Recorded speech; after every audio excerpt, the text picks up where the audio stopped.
économie, c'est d'avoir dans la même salle, autour de la même table, à la fois les acteurs économiques, que ce soit les grandes entreprises, les start-up, à la fois les collectivités locales, c'est absolument essentiel, évidemment tout le monde de l'action sanitaire et médico-sociale. Il faut que tous ces acteurs-là, qui n'ont pas l'habitude d'être forcément tous ensemble autour de la même table ou dans la même salle, la Silver Economy, elle permet cette rencontre. Voilà, donc c'est vrai que c'est une des difficultés de la Silver Economy. C'est pas la filière automobile, aéronautique, voilà, elle n'est pas complètement périmétrée, elle a un contour un peu flou encore, mais c'est ça aussi qui fait tout son intérêt, de mettre des acteurs très divers, qui ont chacun des intérêts différents, mais de les mettre ensemble. Enfin, des intérêts différents, pas tout à fait, parce qu'on a tous le même intérêt, et c'est ça l'avantage de la filière, c'est de se dire, qu'est-ce qu'on fait dans nos organismes respectifs, dans nos institutions, nos entreprises respectives, qu'est-ce qu'on fait pour que demain, on puisse mieux vieillir dans ce pays. Et c'est ça l'objectif que nous avons tous, quelles que soient nos fonctions, quelles que soient les institutions que nous représentons. Donc, on l'a fait aussi en ayant conscience que, alors que trop longtemps, la question du vieillissement a été traitée de manière dépréciative, eh bien, nous, ce qu'on raconte, c'est que pour bien vieillir, une notion positive, eh bien, il faut que nous nous mobilisions, et ça veut dire aussi créer de l'activité, créer de la croissance, créer de l'innovation, créer des emplois. Et le vieillissement, au lieu à ce moment de devenir une catastrophe, devient une véritable opportunité pour la société française. Une fois qu'on a dit ça, il y a quand même une forte composante territoriale. Parce qu'au fond, tout ça, c'est comment bien vieillir, et on ne vieillit pas sur la Lune, on vieillit sur un territoire, dans une ville, en milieu rural, en milieu périurbain, et là où on vit détermine évidemment largement les politiques publiques qui doivent être menées. Et donc j'en viens, puisque dans le rapport que m'a commandé le gouvernement il y a un peu plus d'un an maintenant, enfin que j'ai remis en tout cas il y a un peu plus d'un an à mesdames Bourguignon, Vargon et Gouraud, j'avais fait un chapitre sur la question de la Martinique. Parce que, mais je vous dis à vous ce que vous connaissez par cœur, c'est que vous êtes aujourd'hui, je crois, le 84e département, ou le 74e, je ne sais plus, dans la liste des départements les plus âgés, c'est-à-dire partie des départements jeunes de France, et qu'en 2050, eh bien, vous êtes le département le plus âgé de France, devant la Creuse, devant la Corrèze, devant les départements qui aujourd'hui sont les plus âgés. Donc, en l'espace de 30 ans, vous passez de la 80e à la première place, ce qui est une véritable déflagration démographique comme on n'en connaît nulle part ailleurs en France. Donc, la Guadeloupe suit la même évolution. Mais la Martinique, c'est bien plus encore. Avec Mathieu, nous étions en Corse, en moindre mesure, avec une moindre ampleur, connaît quand même cette même évolution démographique, à la fois de vieillissement, une pauvreté relative par rapport à la métropole, et des jeunes qui s'en vont sans forcément revenir.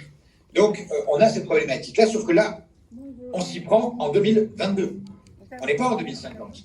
Donc, toute la question qui vous est posée, qui nous est posée, parce que c'est une question évidemment d'intérêt national, c'est comment la Silver Economy, comment la question du vieillissement est appréhendée avec force dans notre territoire, parce qu'il n'y a rien de plus sûr que la démographie.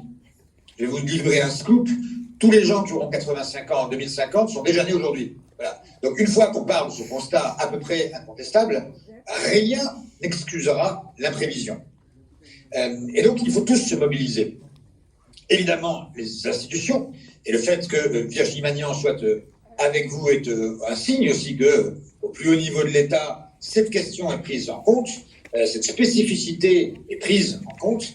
Mais nous, acteurs de la Silver Economy, nous ferons tout pour réfléchir avec vous, pour vous aider, pour vous soutenir auprès des institutions nationales, mais auprès des grandes entreprises qui sont membres de France Silver Eco, pour que cette problématique étant mise sur la table clairement aujourd'hui, nous puissions très rapidement, il ne faut pas attendre 2045, regarder comment l'économie du vieillissement peut être une source de croissance de jeunes actifs dans le territoire. voilà, donc d'habitude quand on fait le tour de France des sites de région, on explique telle ou telle caractéristique, voilà, la Nouvelle-Aquitaine c'est un peu plus vieux qu'Île-de-France, voilà. Là, on est sur d'autres domaines, mais je vous le dis pour en conclure là-dessus. Ce n'est pas une étape comme les autres en Martinique. C'est une étape importantissime parce que les caractéristiques de votre territoire et donc l'importance que peut avoir le développement demain de la silver economy, c'est plus crucial encore qu'ailleurs. Et voilà, moi je voulais vous passer ce message-là, qui n'a rien d'original pour vous. Vous connaissez aussi bien que moi, bien mieux que moi, la question. Mais je voulais que vous sachiez que nous, on en a conscience et qu'on souhaite en faire dans les mois qui arrivent, avec, et d'ailleurs en grande partie grâce à la CNSA, une action publique majeure, parce que ça nécessite, et on prendra les rendez-vous qu'il faut aussi avec le ministère des Outre-mer, avec M. Carinco, à qui on demandera une audience pour parler de ce sujet démographique et économique. Mais je voulais que vous sachiez que nous sommes non seulement conscients de la situation, mais que nous voulons, à tous les stades de la réflexion, être avec vous en soutien du défi qui est le vôtre. Merci à vous en tout cas, et très malheureux de ne pas être avec vous en Martinique, mais je crois qu'on a prévu, notamment avec le président Letchimy, que nous puissions faire une séquence dans les CIEM. Merci Luc, merci beaucoup. Et on va continuer ce tour de table un petit peu introductif avec Virginie Magnan, qui est directrice de la CNSA.